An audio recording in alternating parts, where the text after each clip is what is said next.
जय हिंद।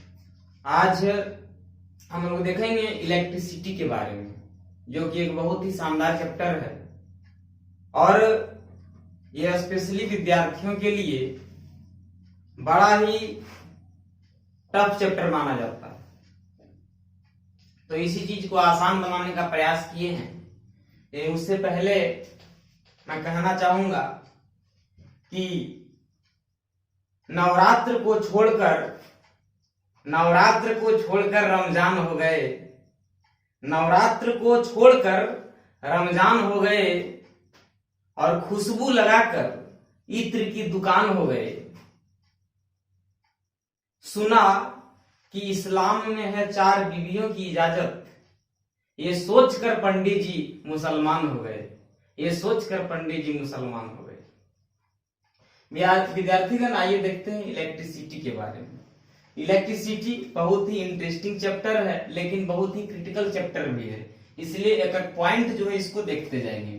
जैसे सबसे पहला बात, इलेक्ट्रिसिटी जो है ये डिपेंड करता है इलेक्ट्रॉन के फ्लो पर। इसमें जो कुछ भी खेल होगा वो इलेक्ट्रॉन के फ्लो पर डिपेंड करेगा। इलेक्ट्रॉन का फ्लो अधिक है तो इलेक्ट्रिसिटी का पावर अधिक होगा, इलेक्ट्रॉन का फ्लो कम है तो इलेक्ट्रिसिटी का पावर कम होगा। पावर कहने का मतलब वोल्टेज है। वोल्टेज का बढ़ना या वोल्टेज का घटना ये डिपेंड करता है इलेक्ट्रॉन के फ्लो पर। वैसे भी आप पढ़े होंगे कि इलेक्ट्रॉन जो है एटॉमिक स्ट्रक्चर में पढ़ाया गया होगा कि इलेक्ट्रॉन बिल्कुल उदंड है, और जो उदंड होता है उसमें यही चीज काम करता है। अगर लग गया किसी चीज के पीछे तो फुल वोल्टेज में रहेगा, नहीं लगा है तो उससे जैसा बेलुरा कुछ नहीं रहता है। इसलिए इलेक्ट्रॉन जो है ये यहां वर्क करता है। तो देखिए पहला पॉइंट वही लिखे क्या है, तो फिजिकल फेनोमेना। इलेक्ट्रिसिटी का डेफिनेशन है। जैसे अगर आपको पूछा जाए व्हाट इज इलेक्ट्रिसिटी, इलेक्ट्रिसिटी क्या है, तो आप लिखेंगे कि the physical phenomenon associated with the flow and interaction of electrons. क्या है, तो flow and interaction of electrons, यानी कि किस पर खेल डिपेंड कर रहा है, इलेक्ट्रॉन्स के फ्लो पर और इलेक्ट्रॉन्स के इंटरेक्शन पर। इलेक्ट्रॉन कैसा बिहेव कर रहा है उसी पर इलेक्ट्रिसिटी डिपेंड कर रहा है। फिर से सुनिए, फिजिकल फेनोमेनन। अगर पूछा जाएगा कि इलेक्ट्रिसिटी कैसा फेनोमेनन है, तो इलेक्ट्रिसिटी फिजिकल फेनोमेनन है। और इसका संबंध किससे है, तो इसका संबंध इलेक्ट्रॉन के फ्लो से है, या कह सकते हैं कि इंटरेक्शन ऑफ इलेक्ट्रॉन से है। तो डेफिनेशन देख लिए। अब पूछा जाता है जनरली कभी कभी सवाल किया स्टैटिक इलेक्ट्रिसिटी क्या है, तो स्टैटिक इलेक्ट्रिसिटी मतलब जब इलेक्ट्रिक चार्ज रेस्ट में होगा, इलेक्ट्रिक चार्ज जब रेस्ट में होगा तो उसे हम लोग कहेंगे स्टैटिक इलेक्ट्रिसिटी। और इलेक्ट्रिक चार्ज जब मोशन में होगा तो उसे हम लोग कहेंगे current electricity. Electric charge motion में है, current electricity. Electric charge rest में है तो उसे कहेंगे स्टैटिक इलेक्ट्रिसिटी। आइए देखते हैं इलेक्ट्रिक करंट। तो करंट का मतलब क्या होता है, धारा। करंट का मतलब क्या होता है, धारा। जैसे हम लोग धारा के बारे में जानते हैं, गंगा की धारा, या हम लोग कह सकते हैं पानी की धारा, जल की धारा। तो धारा का मतलब क्या है, धारा का मतलब अचानक से फ्लो होना, सडनली फ्लो, उसी को हम लोग धारा कहते हैं। अब सवाल उठता है कि फ्लो क्यों हो रहा है, या अचानक से कोई चीज फ्लो क्यों हो रहा है, तो उसी चीज के बारे में भी हम लोग आगे जानेंगे। तो सबसे पहले देखते हैं कि इलेक्ट्रिक करंट है क्या।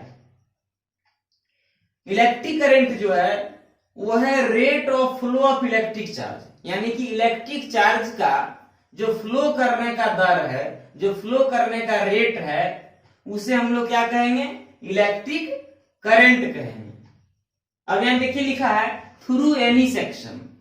थ्रू एनी सेक्शन कहने का मतलब है कि इसका डायरेक्शन नहीं होता है। तो डायरेक्शन नहीं होता है तो सवाल आ जाएगा कि इलेक्ट्रिक करंट जो है वो कैसा क्वांटिटी है, तो हम लोग बताएंगे कि इलेक्ट्रिक करंट जो है वो स्केलर क्वांटिटी है। स्केलर क्वांटिटी कहने का मतलब कि अदिश राशि।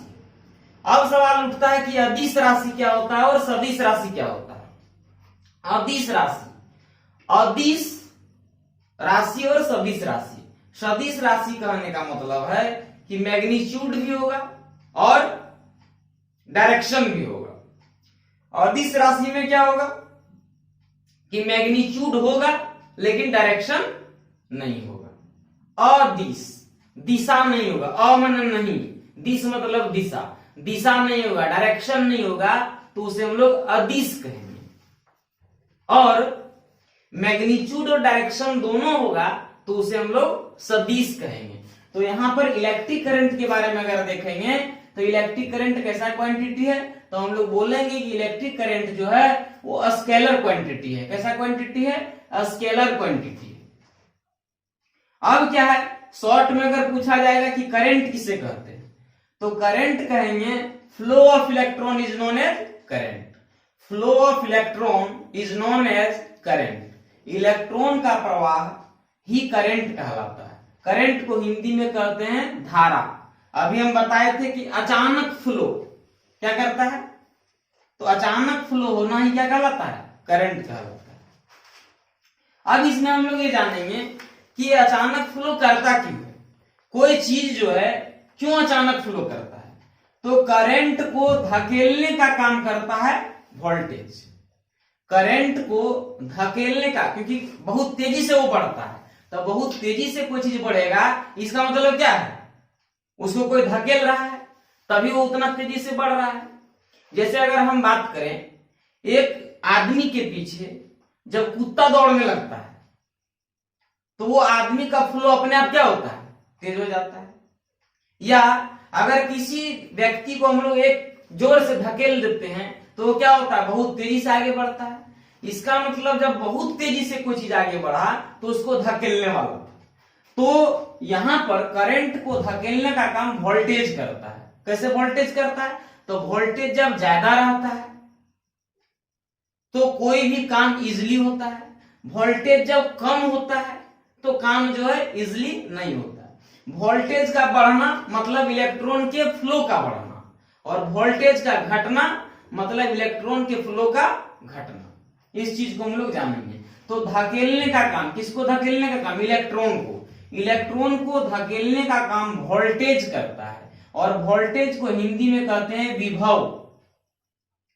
उसके बाद उसको रोकने का काम, क्योंकि अगर कोई धकेलने वाला है तो कोई रोकने वाला भी रहता है, तो रोकने वाला क्या कहलाता है? प्रतिरोध कहलाता है। और अगर ये दोनों नहीं होगा तो इलेक्ट्रॉन फ्लो कर नहीं पाएगा, वो इलेक्ट्रिसिटी बना ही नहीं सकता है। इसलिए दोनों का होना बहुत जरूरी है। वोल्टेज का भी होना जरूरी है, रेसिस्टेंस का भी होना जरूरी है। और इन तीनों का अपना एक संबंध है, इलेक्ट्रॉन के फ्लो का, वोल्टेज का और रेसिस्टेंस का, तीनों का अपना एक फ्लो है। अब मान लीजिए इलेक्ट्रॉन बहुत ज्यादा है और वोल्टेज है ही नहीं, तब भी इलेक्ट्रिसिटी प्रोड्यूस नहीं हो सकता है। या हम लोग ऐसे कह सकते हैं कि रेसिस्टेंस ही नहीं है, तब भी इलेक्ट्रिसिटी जो है सही से काम नहीं कर सकता। अब हम लोग देखते हैं कि इलेक्ट्रिक करंट का फॉर्मूला क्या होता है? चार्ज बटे टाइम। इलेक्ट्रिक करंट का फॉर्मूला होता है चार्ज बटे टाइम।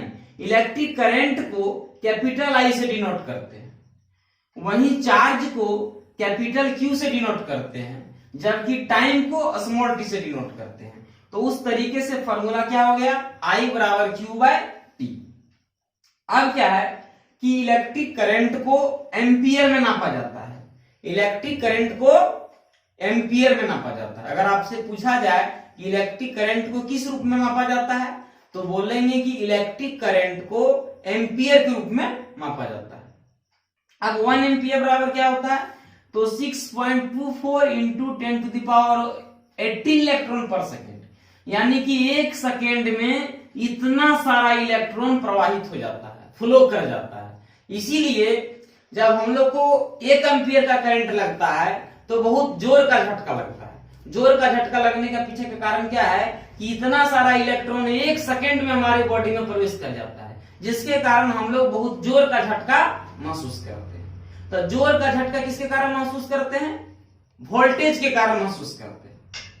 अब क्या है, वोल्टेज क्या होता है इसको आप ऐसे भी याद रख सकते हैं कि 1 सेकेंड में इतना ज्यादा इलेक्ट्रॉन हमारे बॉडी में प्रवेश कर गया। कितना? तो 6.24 इंटू 10⁻18 इलेक्ट्रॉन इतना 1 सेकंड में प्रवेश कर गया। तो इसीलिए 1 एम्पेयर का ये वैल्यू बताया गया। वैसे भी आप सुने होंगे 440 वोल्ट के बारे में, या आप ऐसे भी सुने होंगे, जो गाने के शौकीन होंगे वो सुने होंगे। क्या? मनोज तिवारी का एक गाना है। क्या गाना है? ये लड़की हाई वोल्टेज वाली करंट मारेगी। बताइए, हाई वोल्टेज वाली करंट मारती है, तो हाई वोल्टेज वाली जो है वो करंट क्यों मारी? क्योंकि उसमें इलेक्ट्रॉन का फ्लो अधिक है। अब इलेक्ट्रॉन का फ्लो मतलब उसका हार्मोन जो है वो ज्यादा फ्लो में। हार्मोन को हम इलेक्ट्रॉन मान सकते हैं। जिस व्यक्ति का हार्मोन ज्यादा फ्लो में रहता है, जिस एज में हार्मोन ज्यादा फ्लो में रहता है, उस एज में वो ज्यादा घातक होता है किसी के लिए भी, चाहे वो लड़का हो या लड़की हो। लेकिन यहाँ गाना अक्सर लड़की के बारे में निकाला जाता है, तो हम लोग वहां ऐसे समझेंगे कि हाई वोल्टेज है तो ज्यादा खतरनाक है। वही नहीं सुनते हैं, हाई वोल्टेज वाली करंट मारेगी। हाई वोल्टेज है तो क्या करता है? वो करंट मारता है। हाई वोल्टेज को हम लोग ऐसे भी समझ सकते हैं कि तुझको छूने से 440 वोल्टेज का करंट लगता है। तो 440 वोल्ट का करंट लगता है किसको छूने से? आप समझ ही रहे हैं। तो आप यहां देखेंगे कि 1 एम्पियर जो है ये क्या है? तो उसका वैल्यू है 6.24 इंटू 10⁻18 इलेक्ट्रॉन पर सेकेंड। यानी कि 1 सेकेंड में जब इतना इलेक्ट्रॉन हमारे बॉडी में प्रवेश कर जाए तो हम ये समझेंगे कि 1 एम्पियर का करंट हमको लगा है। अब बताइए, अगर 1 एम्पियर की जगह ये ज्यादा एम्पियर का हो तो आप समझ सकते हैं कि इंसान की मौत क्यों हो जाती है। दूसरा, एम्पियर जो है वो एसआई यूनिट है करंट का। यूनिट के बारे में हम किसी दिन यूनिट एंड डायमेंशन के चैप्टर में डिटेल से बता देंगे। लेकिन अभी याद रखना है कि एम्पियर जो है वो करंट का एसआई यूनिट है। एसआई यूनिट कहने का मतलब इंडियन स्टैंडर्ड यूनिट। तो एसआई यूनिट किसका? तो एसआई यूनिट किसका है? करंट का है। क्या है? एम्पियर। अब हम लोग आते हैं इलेक्ट्रिक चार्ज के पास। इलेक्ट्रिक चार्ज क्या है? तो इलेक्ट्रिक चार्ज जो है वो प्रॉपर्टी है। किसका प्रॉपर्टी है? किसी भी मैटर का, किसी भी पदार्थ का गुण है। प्रॉपर्टी का मतलब गुण। किसी भी पदार्थ का गुण है। कैसा गुण है? वैसा गुण है जिसके कारण इलेक्ट्रिकल और मैग्नेटिक इफेक्ट प्रोड्यूस होता है।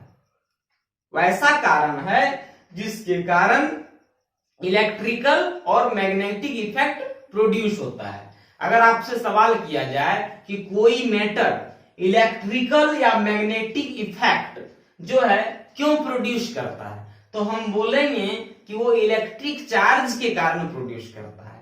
इलेक्ट्रिक चार्ज के कारण क्या प्रोड्यूस करता है? तो इलेक्ट्रिकल और मैग्नेटिक इफेक्ट, ये दोनों जो होता है वो इलेक्ट्रिक चार्ज के कारण करता है। अब इसमें है कि इसका एसआई यूनिट क्या है, तो हम लोग बताएंगे कि इलेक्ट्रिक चार्ज का एसआई यूनिट कूलम्ब है। इलेक्ट्रिक चार्ज का एसआई यूनिट क्या है? कूलम्ब है। इलेक्ट्रिक चार्ज का एसआई यूनिट कूलम्ब है। इलेक्ट्रिक चार्ज का एसआई यूनिट क्या है? कूलम्ब है। इलेक्ट्रिक चार्ज का एसआई यूनिट क्या है? कूलम्ब है। अब देखिए, इलेक्ट्रिक चार्ज जो है वो मुख्य रूप से 2 ही प्रकार का है। क्या है 2 प्रकार? तो एक है पॉजिटिव इलेक्ट्रिक चार्ज और दूसरा है नेगेटिव इलेक्ट्रिक चार्ज। इसी के आधार पर हम लोग आगे चल करके कैथोड और एनोड के बारे में जानेंगे, पॉजिटिव चार्ज और नेगेटिव चार्ज के बारे में जानेंगे। अब सवाल जो अक्सर पूछा जाता है कि what is the fundamental law of electrostatics. What is the fundamental law of electrostatics, मतलब इलेक्ट्रोस्टैटिक्स का फंडामेंटल लॉ क्या है। तो हम लोग ये बोलेंगे कि like charges repel and unlike charges attract. समान चार्ज जो होता है वो एक दूसरे को रिपेल करता है और असमान चार्ज जो होता है वो अट्रैक्ट करता है। कैसे? 2 लड़का है, 2 लड़का कभी एक दूसरे के प्रति जनरली अट्रैक्ट नहीं होता है। क्यों? समान चार्ज है दोनों में। समझने के लिए। लेकिन अगर एक लड़का है एक लड़की है तो लड़की भी लड़का के प्रति अट्रैक्ट और लड़का भी लड़की के प्रति अट्रैक्ट। क्यों? हम यहां ऐसे समझ सकते हैं कि दोनों का चार्जिंग क्या है, अलग है। तो अलग चार्जिंग है तो क्या करेगा, अट्रैक्ट करेगा, और सेम चार्जिंग रहता है तो रिपेल करता है। तो इसी को हम लोग कहते हैं फंडामेंटल लॉ। फंडामेंटल लॉ मतलब ये क्रिएट नहीं किया गया है, ये उसके पास पहले से गुण है, ये इंसान के पास गुण पहले से होता है। उसी तरीके से इलेक्ट्रिक फील्ड में ये गुण पहले से होता है। कैसा गुण? कि जो लाइक चार्जेज है, लाइक मतलब एक जैसा चार्ज जो है वो रिपेल करेगा, एक दूसरे का विरोध करेगा, जबकि जो अनलाइक है, जो एक जैसा नहीं है, वो एक दूसरे को अट्रैक्ट करेगा। उसके बाद क्या है, अगर कोई दो सब्सटेंस है उसको रगड़ा जाएगा, दो सब्सटेंस को अगर रगड़ा गया तो वो दोनों सब्सटेंस अपोजिटली चार्ज होगा, एक नेगेटिव चार्ज होगा और दूसरा पॉजिटिव चार्ज होगा। जब भी दो चीजों को रगड़ा जाता है तो एक पॉजिटिव चार्ज होता है और दूसरा नेगेटिव चार्ज होता है। दो चीजों को जब भी रगड़ा जाएगा तो एक पॉजिटिव चार्ज होगा और दूसरा नेगेटिव चार्ज होगा। अब हम लोग ऐसे कर सकते हैं कि ऐसा क्यों होता है, जब हम दो चीजों को रगड़ते हैं तो एक पॉजिटिव चार्ज होता है एक नेगेटिव चार्ज होता है, ऐसा क्यों होता है? तो ऐसा होने का कारण हम जवाब देंगे transfer of electrons each other, एक दूसरे के प्रति इलेक्ट्रॉन का जो ट्रांसफर होता है उसके कारण ही क्या होता है कि अपोजिटली दोनों चार्ज हो जाते हैं। अब आइए अगला टॉपिक, फ्रिक्शनल इलेक्ट्रिसिटी क्या है। तो नाम से ही पता चल रहा है कि फ्रिक्शन के कारण जो इलेक्ट्रिसिटी प्रोड्यूस होता है, फ्रिक्शन के कारण जो इलेक्ट्रिसिटी प्रोड्यूस होता है उसे हम लोग क्या कहेंगे, फ्रिक्शनल इलेक्ट्रिसिटी कहेंगे। अब आइए कंडक्टर्स, कंडक्टर्स को हिंदी में कहते हैं सुचालक। क्या है सुचालक? तो जहां चार्ज आराम से फ्लो कर सके, जहां चार्ज आराम से फ्लो कर सके उसे हम लोग कंडक्टर कहेंगे, और जहां चार्ज आराम से फ्लो ना कर पाता हो, या कह सकते हैं कि चार्ज फ्लो ही नहीं कर पाता हो, उसे इंसुलेटर कहते हैं। यानी कि कंडक्टर मतलब हो गया सुचालक, इंसुलेटर का मतलब हो गया कुचालक। सु माने अच्छा, चालक माने चालन करने वाला, अच्छा चालन करने वाला सुचालक कहलाता है, उसी को कंडक्टर कहते हैं। इंसुलेटर का मतलब कुचालक, कु माने खराब, चालक माने चालन करने वाला। तो जो चालन नहीं करता है, जो चार्ज को आगे नहीं बढ़ा पाता है, जिसके पास चार्ज को आगे बढ़ाने का कैपेसिटी नहीं होता है, उसे इंसुलेटर कहते हैं। अब हम लोग ये देखेंगे नोट में क्या कि electric charge moves through a conductor when there is a potential difference across its two ends.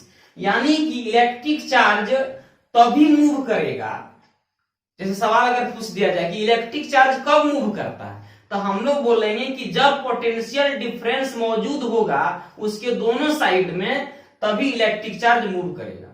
अगर पोटेंशियल डिफरेंस नहीं मौजूद होगा तो इलेक्ट्रिक चार्ज मूव नहीं करेगा। उसके दोनों साइड में पोटेंशियल डिफरेंस मौजूद होना चाहिए। अगर दोनों साइड में पोटेंशियल डिफरेंस नहीं मौजूद है तो क्या होगा, इलेक्ट्रिक चार्ज मूव नहीं करेगा। करंट हमेशा higher to lower potential, higher potential से लोअर पोटेंशियल की ओर जाता है। करंट हमेशा किधर मूव करता है, हायर पोटेंशियल से लोअर पोटेंशियल की ओर मूव करता है। पॉजिटिव चार्ज जिधर मूव करेगा इलेक्ट्रॉन का फ्लो उधर होगा, पॉजिटिव चार्ज जिधर मूव करेगा इलेक्ट्रॉन का फ्लो उधर होगा। पॉजिटिव चार्ज जिधर मूव करेगा, याद रखिए ध्यान से, पॉजिटिव चार्ज जिधर मूव करेगा इलेक्ट्रॉन का फ्लो उधर होगा, पॉजिटिव चार्ज जिधर मूव करेगा इलेक्ट्रॉन का फ्लो उधर होगा। यानी कि इलेक्ट्रॉन का फ्लो डिपेंड करता है पॉजिटिव चार्ज पर। पॉजिटिव चार्ज जिधर मूव करेगा इलेक्ट्रॉन का फ्लो उधर होगा। अब हम लोग कुछ इंपॉर्टेंट बात जान लेते हैं, छोटा छोटा बात, क्योंकि इस चैप्टर का वीडियो जो है वो और कम से कम 2 वीडियो आएगा तभी ये कंप्लीट होगा। अब देखिए इलेक्ट्रिक करंट, इलेक्ट्रिक करंट को किससे मापा जाता है, तो उस डिवाइस को हम लोग एमीटर कहते हैं। इलेक्ट्रिक करंट को जिस डिवाइस से मापा जाता है उसको एमीटर कहते हैं। इलेक्ट्रिक करंट को जिस डिवाइस से मापा जाता है उसको क्या कहते हैं, एमीटर कहते हैं। पोटेंशियल डिफरेंस को जिस डिवाइस से मापा जाता है उसे वोल्ट मीटर कहते हैं। पोटेंशियल डिफरेंस वोल्ट मीटर से मापा जाता है। इलेक्ट्रिक करंट एमीटर से मापा जाता है। इलेक्ट्रिक करंट एमीटर से मापा जाता है। पोटेंशियल डिफरेंस वोल्ट मीटर से मापा जाता है। पूछा जाएगा एक इलेक्ट्रॉन बराबर क्या होता है, कितना कूलम होता है, तो बोलेंगे एक इलेक्ट्रॉन बराबर 1.6 into 10 to the power minus 19 coulomb होता है। एक इलेक्ट्रॉन बराबर 1.6 into 10 to the power minus 19 coulomb होता है। रेसिस्टेंस को किस यूनिट में मापा जाता है, तो रेसिस्टेंस को ओम की यूनिट में मापा जाता है। रेसिस्टेंस को किस यूनिट में मापा जाता है, तो रेसिस्टेंस को ओम के यूनिट में मापा जाता है। रेसिस्टेंस कैसा क्वांटिटी है, तो रेसिस्टेंस जो है स्केलर क्वांटिटी है। रेसिस्टेंस कैसा क्वांटिटी है, तो रेसिस्टेंस क्या है, स्केलर क्वांटिटी है। तो जान लेते हैं कि रेसिस्टेंस होता क्या है। रेसिस्टेंस क्या है, रेसिस्टेंस किसी भी कंडक्टर का, कंडक्टर मतलब सुचालक जो चार्ज को फ्लो करने देता है, तो किसी भी कंडक्टर का वैसा प्रॉपर्टी है जहां पर वो क्या करता है, अपोज करता है, फ्लो ऑफ इलेक्ट्रिसिटी का अपोज करता है। इलेक्ट्रिसिटी के फ्लो का जो अपोज करेगा उसे हम लोग रेसिस्टेंस कहेंगे और हिंदी में उसे ही प्रतिरोध कहेंगे। जय हिंद।